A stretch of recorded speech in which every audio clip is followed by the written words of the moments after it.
페이지 142페이지.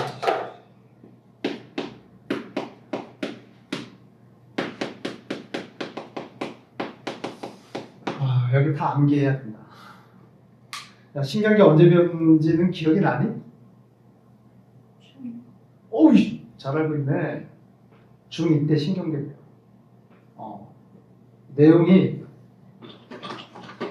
중2 때 배운 내용하고 다르지 않아요. 똑같습니다. 알겠어요? 그리고 암기해야 된다. 일단 신경계라고 하는 것은 생물의 구성 단계, 뭐 세포가 모이면 뭐가 되고, 생물의 구성 단계가 세포가 모이면 뭐라고 그래? 조직이라고 얘기하고, 조직이 모이면 기관, 기관이 모이면 개체. 근데 동물인 경우에는 기관이 모이면 뭐라 그러니? 기관계라고 얘기를 한단 말이야. 신경계, 이게 계로 끝났잖아. 구성 단계 중에서 어디에 해당된다는 얘기야? 기관계에 해당된다는 뜻이에요. 뭐 우리가 기관계라 그러면 여러 가지 기관계가 있어요. 소화계, 호흡계, 순환계, 배설계 이런 것들이 있겠지. 그 중에 신경계에도 포함된다. 구성 단계 중에서 얘는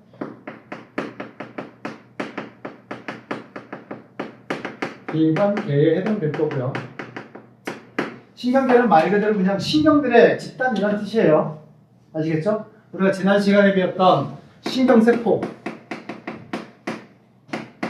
두 글자로 뉴런.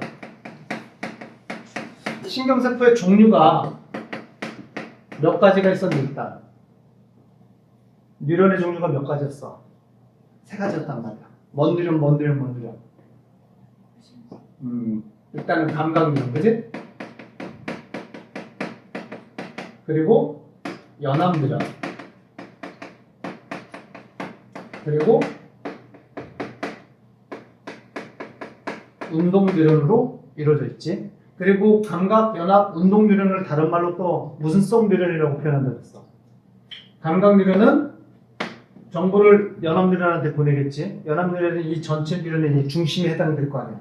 얘한테 정보 보내고 얘가 그 정보 판단을 해서 명령을 운동 뉴런한테 보낸단 말이야. 그래서 연합이 중심에 있단 말이지. 얘가 얘한테 신호를 보낸다는 얘기가 의미하는 건 감각 뉴런이 무슨 성 뉴런이다. 얘를 구심성이라고 얘기를 하는 거예요. 연합 뉴런은 그냥 연합 뉴런이고, 그 다음에 운동 뉴런은 다른 말로 뭐라 그래? 얘를 원심성 뉴런이다 라고 얘기를 했습니다. 기본적으로 그렇단 말이야. 그러면 오늘 정리할 신경계라고 하는 건 이런 거예요. 사람은 사람을 간단하게 그리면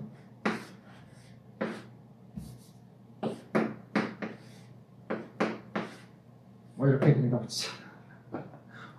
왜? 초딩스러워? 자, 여기서 신경계는 뭐 그린 줄 알겠지? 뭐 그린? 뇌. 그리고 뭐 그린 줄 아시겠어요? 척수. 그러니까 척수는 척추라고 하는 뼈로부터 보호를 받고 있는 신경 다발이란 말이야. 척수. 그리고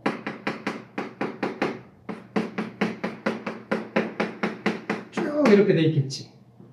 그래서 사람의 전체 이 그림이 신경계를 나타냈는데, 여기서 얘와 얘를 우리는 신경계를 크게 구분을 하게 되면 뭔 신경계와 뭔 신경계를 구분한다? 중추신경계와 말초신경계로 구분한다. 그래서 이 주황색으로 표시한 얘가 뭐예요? 중추신경. 그지? 그리고 그 중추신경에 연결돼서 온몸에 퍼져 있는 이 가지 쳐서 이제 그린 이 신경들이 다 뭐야?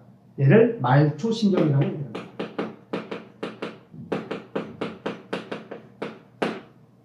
이해되셨죠? 그러면 이 중추신경은 뭐가 중추신경이야? 얘와 얘지. 얘를 뇌라고 얘기를 하고, 얘를 뭐라 그래?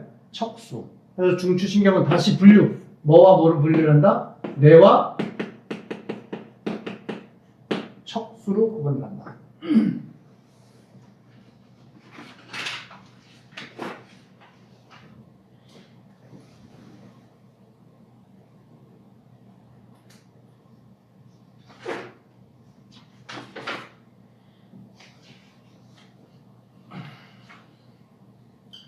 교재는 왔다 갔다 하면서 좀 봐야 될 것 같고요. 페이지 142페이지서부터 147페이지 오늘 내용이 쭉 있어요. 아시겠죠? 자, 그리고 말초신경은 여기서 뻗어져 나간 신경들을 다 말초신경이라고 얘기를 하지. 말초신경은 얘와 얘를 말초라고 얘기를 하는 거예요. 아시겠죠? 그래서 말초신경은 다시 뭐와 뭐로 나눠? 구심성과 원심성으로 나눈다. 알겠죠? 말초는 구심성과 원심성으로. 이때 구심성은 얘가 구심성이라고 그래서 감각유전이 얘로 이루어져 있는 게 구심성이라고 그랬잖아. 그래서 구심성은 다른 말로 감각신경이라고 얘기해요. 그리고 원심성은 운동뉴런으로 구성되어 있는 게 원심성이라고 그랬잖아. 그지? 그 원심성은 다시 얘를 체성신경과 자율신경으로 나눠. 체성과 자율. 이렇게 나누고요. 복잡하지? 자율신경은 다시 교감신경과 부교감신경으로 나눠서 정리를 한다. 이게 신경계의 전체적인 정리야. 알겠니? 여기까지 되셨어요? 그리고 이 말초신경이라고 하는 이 중추에 연결되어서 이제 온몸에 뻗어져 나간 신경들을 다 말초라고 얘기를 한다고 했잖아. 말초신경은 뇌신경 12쌍과 척수신경 31쌍으로 이루어져 있대. 이렇게 이루어져 있답니다. 여기서 학생들이 조금 실수할 수 있는 게 뭐냐면 뇌신경하고 척수신경을 뇌와 척수로 오해하는 경우가 종종 있어요. 봐. 뇌신경, 척수신경, 말초신경이에요. 말초신경을 뇌신경, 척수신경으로 구분을 한다는 뜻이야. 그러니까 뇌신경이 뇌가 아니야. 뇌는 중추신경이에요. 뇌신경은 뭐냐? 이 그림에서 뇌라고 하는 중추에 연결돼서 뻗어져 나간 이 신경들 있지? 얘네들 뇌신경이라고 하는 거야. 척수신경도 마찬가지죠. 척수신경도 중앙에 있는 이 척수를 의미하는 게 아니라 척수에 연결되어 있는 신경들을 척수신경이라고 얘기를 하는 거야. 아시겠죠?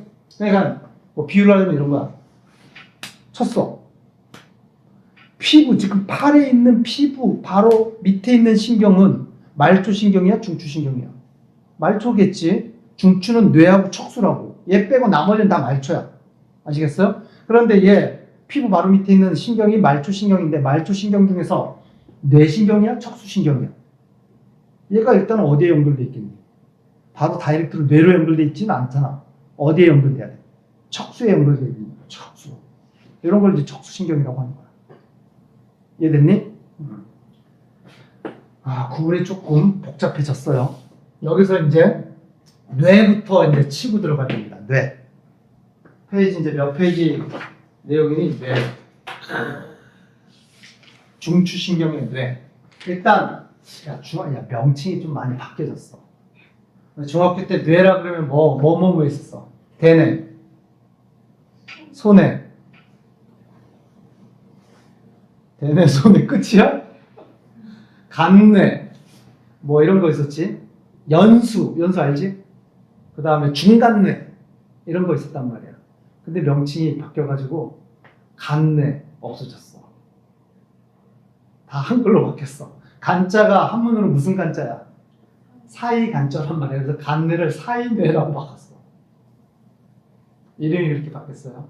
연수 그 단어 없어졌어. 순골이라고 바뀌었어. 연수를 순골. 중간뇌는 그대로 중간뇌고. 그래서 뇌는요, 우리가 중학교 때 배웠던 명칭들이 좀 많이 바뀌었습니다. 일단 대뇌가 있고요, 소뇌가 있고요, 그 다음에 중간뇌,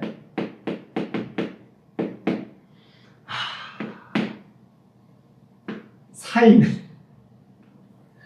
이름이 쫙쫙 안 붙어. 중간내. 예. 순서는 이렇게 하자. 대뇌, 소뇌, 간뇌를 뭐라 그런다고? 사이뇌. 그 다음에 중간뇌, 다리뇌. 다리뇌가 있나? 이름이? 맞냐? 숨골. 다리뇌가 뭐가 이름이 바뀌어서 다리뇌가 됐냐면 예전에는 뇌교라고 얘기했고, 뇌교. 교자가 다리 교자거든. 뇌교. 다리뇌. 아, 이름 헷갈린다. 그래서 우리가 이제 중추신경에서 뇌의 구조를 보게 되면 사람의 뇌가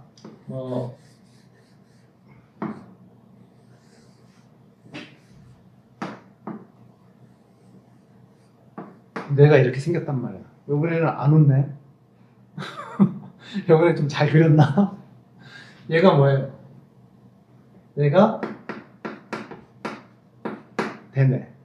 그리고 소뇌가 뒤통수에 해당되는 게 소뇌예요. 얘가 소뇌.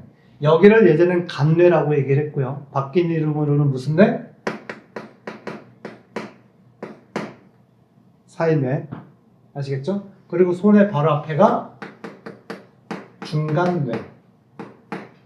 그리고 이 밑에 쭉 내려가면 얘를 우리는 척수라고 얘기를 한단 말이야. 얘가 척수고요. 척수와 요 부분을 연수라고 얘기를 하고요. 아, 연수 이름 바뀌었다 그랬지. 예전엔 연수, 지금은 이름 바뀌어서 뭐? 숨골. 여기를 숨골이라고 얘기를 하고, 숨골과 중간내 여기 사이에 있지. 여기 예전엔 뇌교, 지금은 교자를 한글로 바꿔서 다리교자, 다리뇌. 여기를 다리뇌라고 얘기를 하는 거야. 알겠니? 그래서 중간뇌, 다리뇌, 숨골 요 부위를 합쳐서 뭐라 그러냐? 뇌줄기라고 명명해요. 뇌줄기. 얘를 합쳐서 뇌줄기라고 얘기합니다. 알겠지?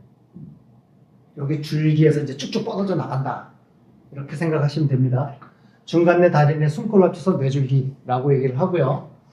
그 다음에 사이뇌는, 이 전체가 이제 사이뇌인데, 사이뇌는 부위에 따라서 좀 위쪽 부분과 아래쪽 부분으로 구분을 해요. 그래서 사이뇌는 위쪽 부분을 시상, 아래쪽 부분을 시상, 하부라고 얘기해. 시상과 시상 하부로 이루어져 있다. 그리고 시상 하부에 여기 볼록 튀어나온 거 이거 있잖아. 얘 이름 혹시 기억나? 뇌하수체. 그래서 시상 하부에는 뭐 포함이다? 뇌하수체 포함. 이걸 뇌하수체라고 얘기를 합니다. 알겠죠? 뒤에 이제 배울 내용이 이 단원 다음에 배울 게 이제 호르몬 이쪽 나간단 말이야. 사람의 항상성과 관련돼서 신경도 항상성 유지에 영향을 주지만 호르몬과의 합동 작동으로 작업을 해가지고 항상성 유지가 돼. 이때 호르몬에서 매우 중요하게 다뤄주는 부분이 뇌하수체예요. 뇌하수체 이 부분에서 여러 가지 호르몬들이 나와. 아시겠죠? 그래서 결국은 이 사이뇌라고 하는 게 우리 항상성 유지에 주도적인 역할을 하게 됩니다. 적절한 호르몬을 분비할 것이냐, 아니면 지금 호르몬을 분비할 타이밍이 맞니 안 맞는지를 판단하는 곳이 사이뇌예요. 항상성 조절. 얘가 그 역할이에요. 매우 중요한 역할을 합니다. 자, 그러면 대뇌, 사이뇌, 소뇌, 중간뇌, 다리뇌, 숨골, 얘네들을 우린 뇌라고 얘기를 하는데, 일단 크게 얘네들의 특징과 간단한 기능부터 한번 잠깐 보도록 할게요. 대뇌, 소뇌 특징, 일단 공통 특징. 좌방구, 우방구로 나누어져 있다. 대뇌와 소뇌는 둘 다 좌방구, 우방구, 좌방구, 우방구가 있다. 일단 공통 특징이고요. 알겠지? 그리고 또 공통 특징은 뭐냐? 의식적인 명령을 내릴 수가 있다. 그러니까 의식적인 명령이라는 얘기는 쉽게 얘기해서 내가 판단해서 생각을 해서 명령을 내릴 수가 있는 곳이 대뇌와 소뇌야. 내가 지금, 야 얘들아 잠깐만, 필기도구 내려놔. 내려놨지? 의식적인 행동이야? 그치. 소리 듣고 내리라고 했네? 생각해서 판단을 한단 말이야. 이 명령 누가 내렸어? 대뇌와 소뇌가 명령 내린 거야. 이런 것들을 의식적인 명령을 받아들인다 그래서 수의 운동이라고 얘기한다. 수의 운동. 단어 중에 수의 운동, 얘네들의 공통점은 수의 운동 조절. 여기서 수의, 의지를 받아들이는 운동이란 뜻이야. 의식적인 의지, 그러니까 의지를 받아들이는 운동이란 뜻이고요. 의식적인 운동이란 뜻이야. 내가 길 가다가 발 툭 어디에 걸려가지고 넘어져. 나 넘어진 몸이 이제 쏠리는 걸 이제 판단을 해. 그래서 넘어지지 않기 위해서 따다닥. 스스로 막 생각해. 좋았어. 안 넘어져 왔어. 이거 몸이 기울어지는 걸 감지를 했고요. 넘어지지 않기 위해서 내가 의식적으로 행동을 취한단 말이야. 이 명령 누가 내려? 대뇌와 소뇌가 명령을 내립니다. 근데 그러면 수의 운동이라고 하는 이 단어에 대응되는 단어는 뭐냐? 불수의 운동. 수의 운동이 아니다라는 뜻이야. 그러니까 불수의 운동이라고 하는 건 뭐냐? 내가 생각하지도 않았는데도 명령 받아가지고 푸까푸까 막 움직이는 그런 행동이 있다고. 대표적으로 뭐야? 여러분들이 지금 생각해서 심장이 막 뛰고 있어? 지금 이 시간에 심장 안 뛰면 나 죽네. 끊임없이 심장을 따라 명령 계속 내리고 있어요? 아니잖아. 얘는 알아서 뛰고 있어. 근데 알아서 뛰는 건 없어요. 누군가는 명령을 내린단 말이야. 누군가가 중추신경이 명령을 내려요. 그러면 중추신경 중에서 명령을 내리는데 내가 지금 생각을 하지도 않아. 근데 명령은 계속 내려가. 그 명령 누가 내리느냐? 대뇌 소뇌가 아닌 다른 애가 명령 내립니다. 그런 것들을 불수의 운동이라고 얘기한다. 아시겠어요? 또는 음식 먹거나 아니면 지금 음식 먹지 않아도 지금 이 상황에 소장이나 위장, 내장 운동, 그 내장 기관들이 소화 운동을 계속 하고 있잖아. 이거 당연히 명령받아서 하는 거예요. 역시나 이거 대뇌가 명령 내리는 거 아니에요. 밥 먹었으니까 지금 소장, 위장 열심히 움직여. 이렇게 명령 내리는 거 아니라고. 아시겠어요?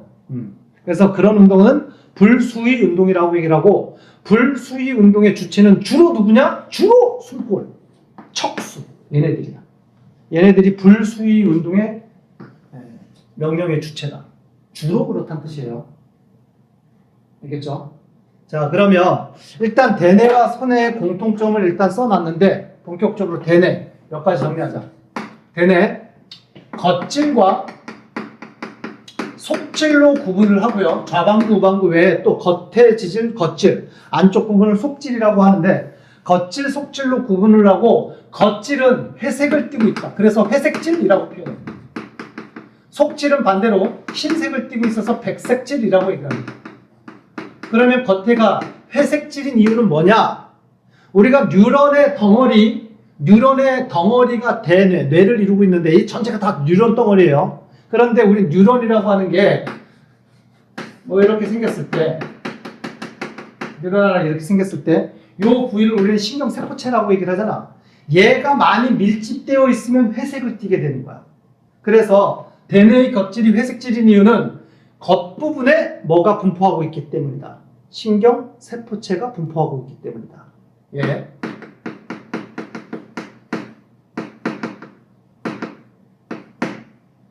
굳이 그림을 그린다면 여기 이쪽 부분이 겉이라고 치자. 신경세포체가 이런 식으로 배열되어 있다는 뜻이에요. 이렇게. 굳이 그림을 그린다면 무슨 얘기인지 아시겠죠? 그래서 겉질은 회색질이고요. 그 다음에 대뇌의 역할은 뭐냐? 대뇌의 역할은 고등정신작용.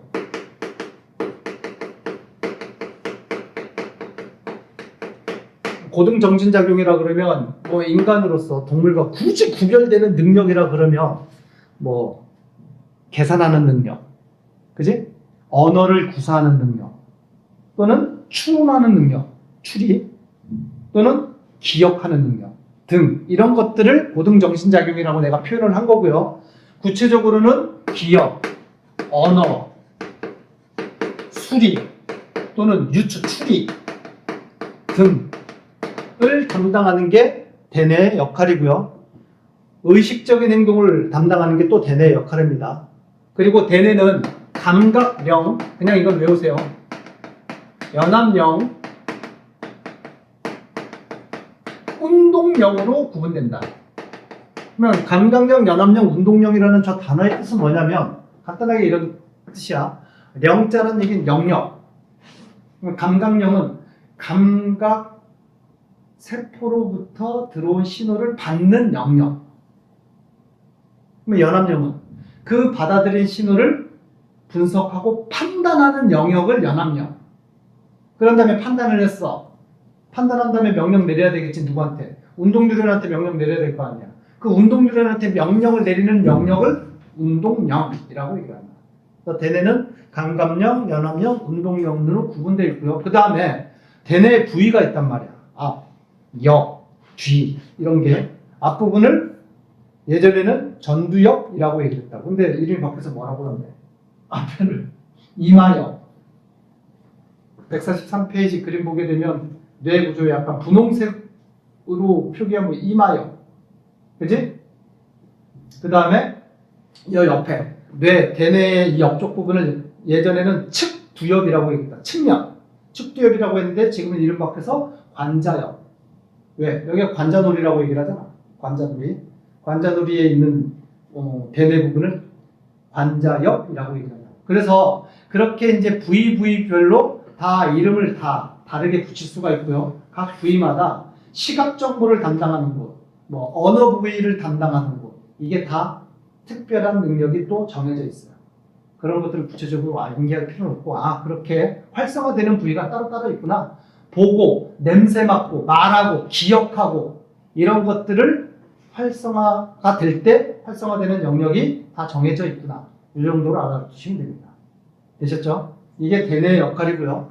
그 다음에 손해. 자, 손해의 역할은요. 얘도 수위 운동 조절에 관여한다 그랬지. 특히 손해는요. 어떤 작용하고 관련되어 있냐면 우리 몸에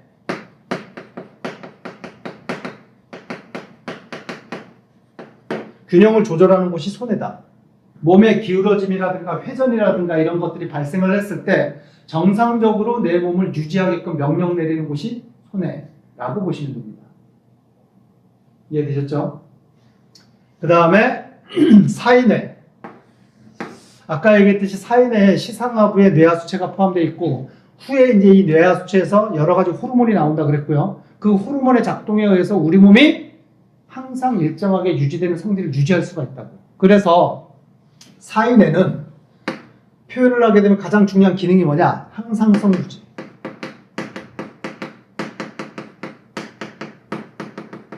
항상성 조절하는 곳이 사인회야. 알겠니? 그리고 항상성을 조절하려면 기본적으로 이런 게 있어야 되겠지. 그러니까 어떤 값을 항상 어떤 범위 내에 일정 값을 맞춰놓는 게 항상성이란 말이야. 그러면 외부에서 들어오는 신호 또는 내 몸의 상태가 맞춰줘야 되는 값보다 높거나 낮다라는 걸 뭐 해야 돼? 감지를 해야 되겠지. 그것 또한 사인회가 하는 거예요. 그러니까 사인회는 센서라고 보시면 돼. 감지 센서. 이 내가 특정한 어떤 정해진 값보다 내 몸의 현재 상태가 높은가 낮은가 감지를 해서 감지해서 이상이 있다 그러면 거기에 적절한 명령까지 내리는 것이 사인회예요. 그 명령을 신경으로 명령을 내릴 수도 있고요. 아니면 적절하게 호르몬을 분비해서 명령을 내릴 수도 있다라는 얘기입니다. 그게 사인회의 역할이야. 되셨죠? 그 다음에 중간내. 중간내. 중간내는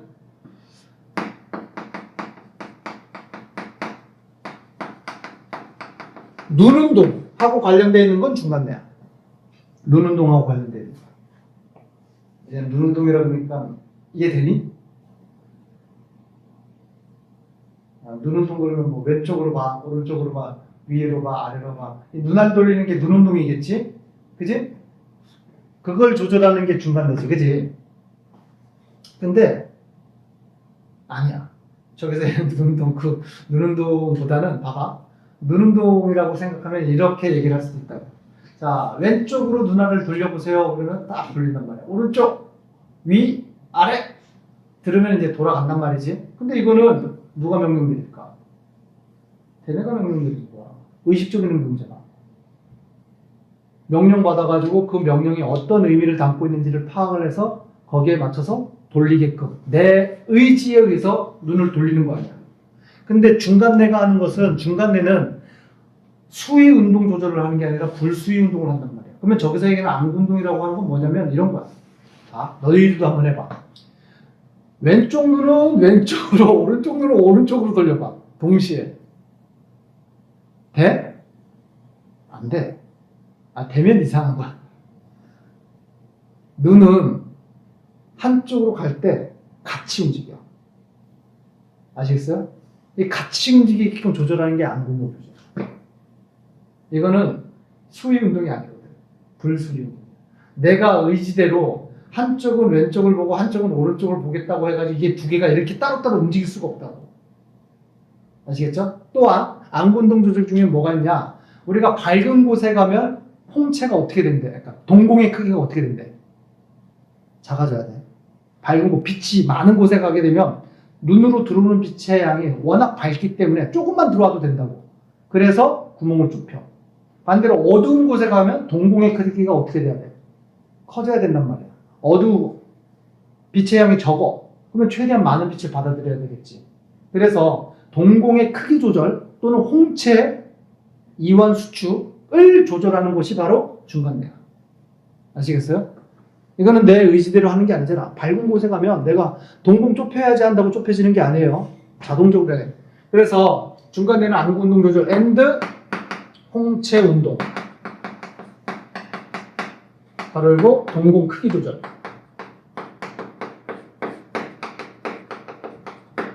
하는 곳이 중간뇌다. 됐지? 그리고 중요한 숨골. 과거에는 연수라고 했는데 숨골. 이 숨골이 면적은 그렇게 큰 영역을 갖추고 있지는 않지만 매우 중요해. 우리가 뇌가 전체 대뇌, 사이뇌, 뭐 소뇌, 중간뇌 쭉 있지만 뇌가 다치면 어떻게 되니? 사람이. 뇌 다치면 사람이 어떻게 돼? 보통 죽는다 그러지? 아니야. 대뇌 다치면 안 죽어. 많이 다치면 죽겠지만 대뇌 좀 다쳤어. 대뇌의 기능을 상실해서 사람 죽어? 안 죽어. 대뇌의 기능이 상실한 게 뭔지 아세요? 그게 식물인간이에요. 그러니까 대뇌의 기능이 상실되면 죽지는 않지만 뭘 못해? 고동정신작용 이런 걸 못한 거예요. 기억, 언어, 추리, 연산 능력 이런 게 사라지는 게 대뇌가 다쳤을 때 나타나는 거예요. 그래서 뭐 막장 드라마 이런 데 보면 보지도 않겠지만 길 가다가 교통사고 땅 당해. 일어났더니만 내가 누구? 여긴 어디? 무슨 증에 걸려? 기억상실증에 걸린다고 표현한단 말이야. 어디가 다친 거야? 대뇌가 다친 거야. 생명에는 별로 지장이 없어. 또는 다친 다음에 언어를 구사를 못하는 경우가 있어. 실어증이라고 얘기를 해요. 생각은 다 하는데 말이 안 나와. 실어증이라고 얘기해. 대뇌가 다친 거야. 심지어 좀 심각하게 되면 대뇌가 다치면 생명은 유지는 되는데 의식적인 활동이 안 된다는 얘기잖아. 크게 다치면. 누워 있어야지. 그게 식물인간이야. 식물인간은 죽은 거야, 산 거야? 산 거야. 그리고 간혹 기적적인 일로 식물인간 상태로 10년, 20년 동안 병상에 누워있던 사람이 갑자기 의식이 돌아오는 경우도 있어요. 물론 그 중간에 기억은 없겠지만 어쨌든 다시 의식 회복이 됩니다. 근데 뇌사라는 게 있다고. 뇌사 알지? 식물인간과 뇌사는 구별이 됩니다. 뇌사는 죽은 거야. 뇌사는 어디가 다칠 때 뇌사냐? 여기가 다칠 때. 그 중에서 숨골, 그러니까 뇌줄기하고 간뇌, 사이뇌가 기능이 멈추게 되면 이런 걸 뇌사라고 얘기를 하고요. 특히 숨골, 예전에 연수라고 하는데 얘가 하는 역할이 뭐냐? 사람의 호흡 운동, 심장 박동, 소화를 담당하는 곳이 숨골이야. 그러니까 심장 박동, 심장이 뛰어라 라고 명령 내리거나 심장을 좀 천천히 뛰어라고 명령 내리는 게 숨골이라는 뜻이야. 호흡 운동도 마찬가지고. 소화작용, 명령 내리는 거. 내장 운동하려면은 소화작용을 하려면 내장 기관이 움직여야 되겠지. 그걸 이제 소화운동이라고 하는데 그런 거에 영향을 미치는 게 숨골이라는 뜻이야. 그래서 숨골 다치면 바로 생명과 직관돼 있어. 직결돼 있어가지고 쟤 다치면 죽어. 그리고 숨골은요. 숨골 바로 밑에 척수가 있잖아. 그러면 이 말초신경에서 그림상 여기 왼쪽에 있는 말초신경, 오른쪽에 있는 말초신경들이 일단은 척수에 연결되겠지. 모여져서 쭉 올라와서 얘네들이 어쨌든 대뇌에 연결돼야 되는데 왼쪽에서 올라와 척수 타고 올라온 애들이 오른쪽에서 말초신경들이 척수에 연결돼서 올라오는 신경들이 대뇌에서 좌방구, 우방구에서 크로스가 됩니다. 교차가 일어나게 된다고. 그러면 어느 지점에선가는 교차의 지점이 있어야 된다는 얘기지. 그 교차점이 그 숨골이야. 그래서 숨골은 위치상 어떤 특징을 가지고 있다? 신경계의 대부분의 신경계의 교차 지점이다. 아시겠죠? 그리고 연수는 숨골 반사. 연수 계속 이음이 붙어서 숨골 반사의 중추다. 반사에 대해서는 나중에 다시 한번 집중적으로 다 따로 다룰 겁니다. 아시겠죠? 이런 것들이 각 뇌에서의 기능들입니다. 여기까지 됐죠? 그래서 뇌는 할 말이 많다. 뇌교는 다리뇌는 왜 얘기를 안 하나요? 다리뇌는 그냥 정보를 척수에서 올라오는 정보, 대뇌가 받아야 되는 정보, 대뇌가 내리는 명령의 정보를 지나가는 통로다라고 생각하시면 됩니다. 정보 교환의 통로. 그니 여기까지 패스 넘어갑시다. 그래서 아직 중추신경계를 지금 다 넘어가지 못했습니다. 중추신경계에도 누구 남았어? 뇌는 정리했고 간단하게. 그 다음에 중추신경계에 누가 남았지? 척수 남았지. 여기가 척수인데 척수의 단면에 대해서 얘기를 할 거예요. 척수의 단면. 척수의 단면을 보게 되면 대충 이렇게 생겼어. 그림상. 이 전체가 척수야. 척수의 단면. 그리고 이 척수가 뼈로 보호되어 있다고. 척수를 둘러싸고 있는 뼈가 뭐예요? 척추. 알겠지? 척수 본 적 있어? 본 적 없어요? 어떻게 봐요? 이런 눈빛 보지 말고. 감자탕 좋아해? 먹을 줄 알아? 감자탕 뭘로 만드는? 돼지 등뼈로 만든단 말이야. 쉽게 해서 돼지 척추로 만들잖아. 그래서 감자탕 먹으면 좋아하는 사람들은 이제 그 감자탕의 재료인 돼지 척추뼈에 붙어있는 그 살점들 뜯어 먹으려고 애를 쓰지. 발라 먹으려고. 그러다가 척추뼈 하나하나를 다 분리를 시켜봐. 최종적으로는 힘을 줘가지고 막 분리를 시켜. 그러다가 보면은 척추뼈 가운데가 아니라 끝부분에 내가 뭔 얘기 하는지 아는 사람들, 그러니까 알만한 사람들도 있을 텐데 척추뼈를 분리하게 되면 그 중앙을 관통하고 있는 흰색인데 약간 쫀득쫀득한 마시멜로우의 느낌을 가지고 있는 쫀득쫀득한 뭔가가 있어요. 걔가 척수야. 잘 기억이 안 나? 어쨌든 척수인데 이게 척수예요. 근데 사람의 이제 척추가 이렇게 있잖아. 여기 단면을 본 거라고. 단면.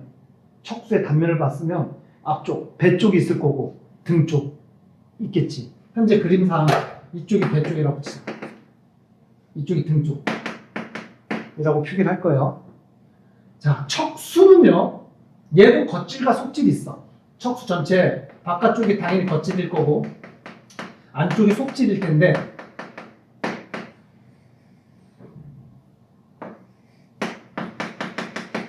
그림상 단면에서 속질 한번 보세요. 속질이 겉질에 비해서 색이 좀 어떻게 칠해져 있니? 좀 진하게 칠해져 있죠. 그 얘기는 척수는요. 속질이 무슨 색을 띠고 있다는 얘기야. 회색을 띠고 있다는 뜻이야. 그래서 척수는 속질이 회색질, 겉질이 백색질이에요. 뭐하고 반대라는 얘기니? 대뇌와 반대. 대뇌는 겉질이 회색질, 척수는 속질이 회색질. 그 얘기는 척수에서는 신경세포체가 어디에 치밀하게 분포를 한다? 속질 쪽에 신경세포체가 많이 분포를 한다. 이런 뜻이야. 그리고 얘 자체도 중추신경이라고 그랬어요. 그런데 이 중추신경에는 뭔 신경들이 연결되어 있어야 돼? 감각신경하고 운동신경이 연결되어 있어야 돼. 알겠어요? 그래서 앞뒤를 배 쪽, 등 쪽을 쓴 이유는 뭐 때문이냐면 얘가 중추신경의 이제 척수고 이쪽으로 신호를 보내는 감각신경이 있을 거고요. 얘가 그 신호를 받아들여서 분석, 판단해가지고 이쪽으로 내보내는 신경이 있단 말이에요. 이때 화살표상으로 감각신경이 이쪽으로 들어온다라고 지금 표시를 했지. 실제로 얘가 감각신경이야. 감각신경. 축삭돌기 중앙에 신경세포체가 있는 게 감각뉴런, 감각신경이라고 그랬지. 그래서 얘가 뒤로 신호가 들어왔어요. 척수에서 처리를 해서 앞쪽으로 신호를 보내. 얘가 운동신경이야. 그래서 얘가 감각이고요. 얘가 운동신경. 그림에서 축삭돌기 중간쯤에 신경세포체를 그려져 있는 이 그림이 있다면 얘는 100% 감각신경이야. 뒤쪽에서 들어온다. 그래서 뒤에 들어있는 이 감각신경 다발을요, 뒤쪽에서 들어온다, 뒤쪽을 이루고 있다. 그래서 후근이라고 얘기해요. 후근. 얘는 운동신경은 앞쪽으로 나간다, 전근이라고 얘기합니다. 아시겠죠? 그래서 척수에서는 후근과 전근으로 연결되어 있는데 후근은 무슨 신경으로 이루어져 있다? 감각신경으로 이루어져 있고 전근이 운동신경으로 이루어져 있다로 정리를 하시면 됩니다. 여기까지 되셨어요? 이게 척수에 대한 내용이야. 그리고 척수는요, 척수의 특징은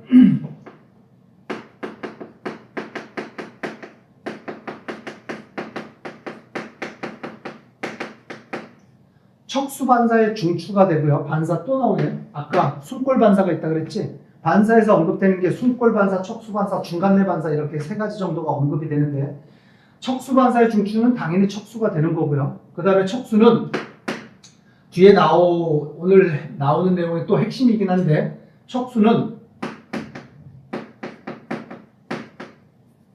대부분의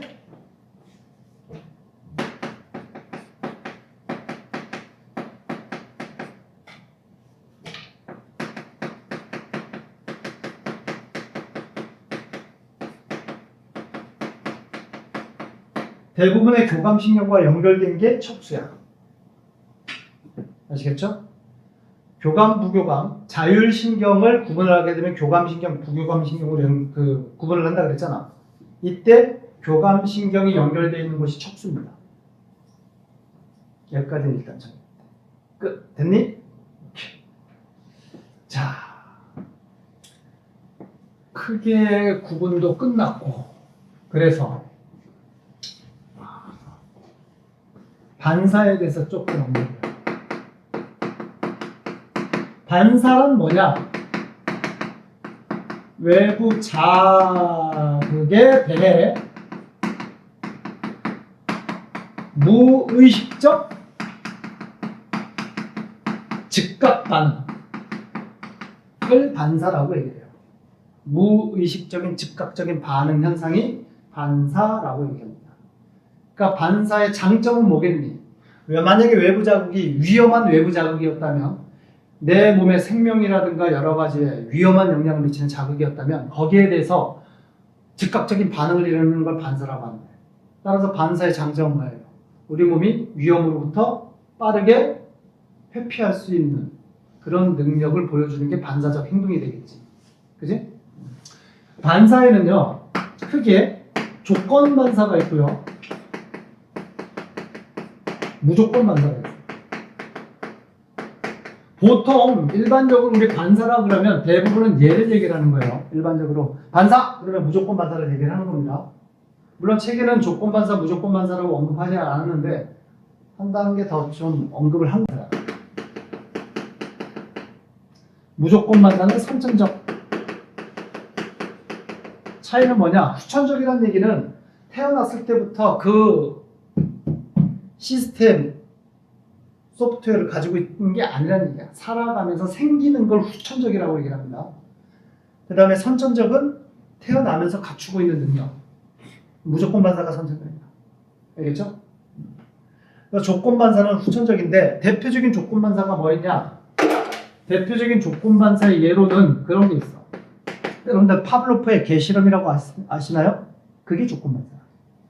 파블로프의 개실험 알지? 파블로프 개실험. 파블로프라고 하는 과학자가 러시아 과학자를 까먹었고요. 개를 가지고 실험을 했대. 먹이를 줄 때마다 뭘 했대? 종을 울렸대.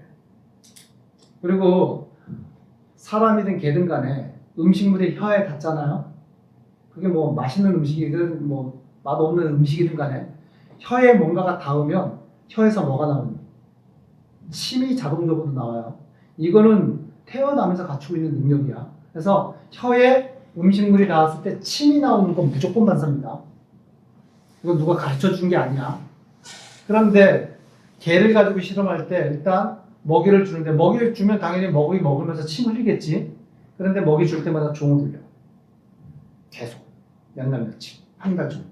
그 다음에 한 달 정도 지났어. 그 다음에는 먹이를 주지 않고 종만 울려도 뭐하래? 개들이 침이 나오기 시작하는 거야. 그게 조건반사야. 아시겠어요? 사람도 조건반사 있잖아. 안 그래? 머릿속으로 지금 생각을 해봐. 레몬. 레몬. 침이 안 나오니? 안 나와? 희야. 막 이런 거 안 나와? 맛있는 피자. 집에 가서 피자 먹어야지. 선생님 집에 피자 있어. 침이 막 고여. 이게 조건반사야. 그러면 조건반사의 기저에는 당연히 뭐가 포함되어 있어요? 기억이 있어요. 레몬이 시다. 피자가 맛있었다. 라고 하는 기억이 있어야 되겠지. 그래서 조건반사는 과거 기억을 기반으로 만들어진 반사적인 행위야. 그래서 조건반사의 명령의 주체는 누구냐? 대뇌야. 기억을 담당하는. 하지만 의식적인 행동은 아니라고. 기억이 기반이 되어야 되지만 내가 침 흘려야 되겠다 해서 침이 나오는 게 아니잖아. 그지? 그래서 반사이긴 반사인데 기억에 의한 기반을 둔 반사. 명령의 주체는 대뇌다. 그게 조건반사.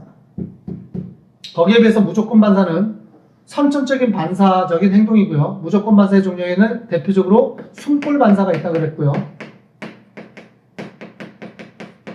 중간내 반사가 있고요. 척수반사가 있어요. 아까 그런 얘기를 했잖아. 기억에 의한 거 말고 음식물의 혀에 닿으면 무조건 침이 나온다 그랬지. 그거 담당하는 게 연수야. 숨골. 알겠어요? 또는 우리가 하품. 내가 하품하고 싶어서 하는 거 아니잖아. 하품 자체도 무조건 반사야. 또는 재채기. 이런 거. 그러니까 숨골 반사는 공통점이 뭐겠니? 얼굴 여기서 일어나는 어떤 반사적인 행동이 있어. 다 누가 명령 내린다는 얘기야. 숨골이 명령 내린다는 얘기야. 아시겠어요? 재채기, 하품, 침 흘림 이런 것들. 그런 게 숨골 반사. 중간내 반사. 중간내는 뭐하고 관련돼 있다 그랬지? 눈하고 관련돼 있다 그랬지. 그러면 중간내 반사라 그러면 대표적인 예가 뭐예요? 아까 얘기했던 동공 반사. 알겠죠? 그래서 교통사고 났을 때 뭐 구급차에 실려갔을 때 의사가 제일 먼저 탁 꺼내가지고 눈 딱 까가지고 비춰보잖아. 후레쉬 딱 비추다가 치웠다가 다시 딱 비추잖아. 뭔 반사가 일어나는지, 동공 반사가 일어나는지. 동공 반사가 일어난다면 아직 어디가 살아있다는 얘기야. 여기가 문제 없다는 뜻이고, 비추고 안 비추고 비추고 안 비췄는데 별로 영향이 없어. 여기 문제 있다는 얘기야. 굉장히 위급한 상황이 된 뜻이야. 아시겠어요? 그 다음에 척수반사. 얘를 회피반사라고도 표현합니다. 회피반사가 여기에 포함돼. 회피반사라고 하는 건 이런 거잖아. 팔로 이제 딱 짚었는데 여기 뜨거운 물체가 있는 거야. 와, 열나 뜨거워. 나 모르고 이제 잡았어. 후라이팬, 달궈진 후라이팬인지 모르고 딱 잡았는데 뜨거워. 그러면 손 딱 뗀단 말이야. 이걸 회피 반사라고 얘기를 하지. 이때 생각을 해봐. 뜨거워서 손을 뗄까 아니면은 자동적으로 손을 뗐을까? 기억을 생각을 안 해본 적이 없지? 즉각적으로 손을 떼게 된다. 그러니까 뭔 말이냐면 뜨거운 물체를 만졌어. 그러면은 감각 신경에 의해서 뜨거움이 전달되겠지. 그 신호는 어디로 가? 척수로 가겠지. 척수가 바로 판단을 해가지고 이거 위험한데? 손부터 떼라고 명령부터 바로 내려. 근육에다가. 운동신경 근육에다가. 그래서 손이 떼지게 되는 거야. 하지만 척수가 명령 내리는 과정에서도 뜨거움이라고 하는 정보는 타고 대뇌까지 가게 돼. 그러면 대뇌는 나중에 뜨겁다라고는 알아 몰라? 알아. 아는데 뭐부터 떼게 된다는 얘기야. 손부터 떼게 된다는 뜻이야. 이걸 회피 반사라고 얘기합니다. 또는 뾰족한 가시의 발바닥으로 눌렀어. 찔렸어. 바로 발바닥 뗀단 말이야. 이런 것들을 회피 반사라고 얘기해요. 그 명령의 주체가 누구라는 얘기는 척수라는 뜻이에요. 아시겠어요? 자, 여기까지 되셨나요? 오케이. 개념학의 문제 한번 보자. 자, 빔이 켜졌으니까 같이 봅시다. A 이름 뭐예요? 대뇌. 다시 한번 복습하는 겁니다. B는 일단 C부터 할까? C. 예전에는 간뇌라고 했고 지금 뭐라고? 사이뇌. 그 다음에 D. 뒤통수에 해당되는 소뇌. 아시겠죠? 그 다음에 E가 뭐야? E가 다리뇌, 뇌교, 다리뇌. 그 다음에 F가 숨골. 그러면 B는 뭐겠니? 중간뇌에 해당됩니다. 되셨죠? 문제 2번. A서부터 F, OX래라 1. A는 추리, 기억, 언어 등의 정신활동을 담당한다. A가 대뇌였지. 맞는 말이죠. 2번. B는 동공반사의 중추다. B가 중간뇌인데 중간뇌면은 동공반사의 중추다. 어때요? 맞죠? 중간뇌는 눈하고 관련되어 있는 행동을 합니다.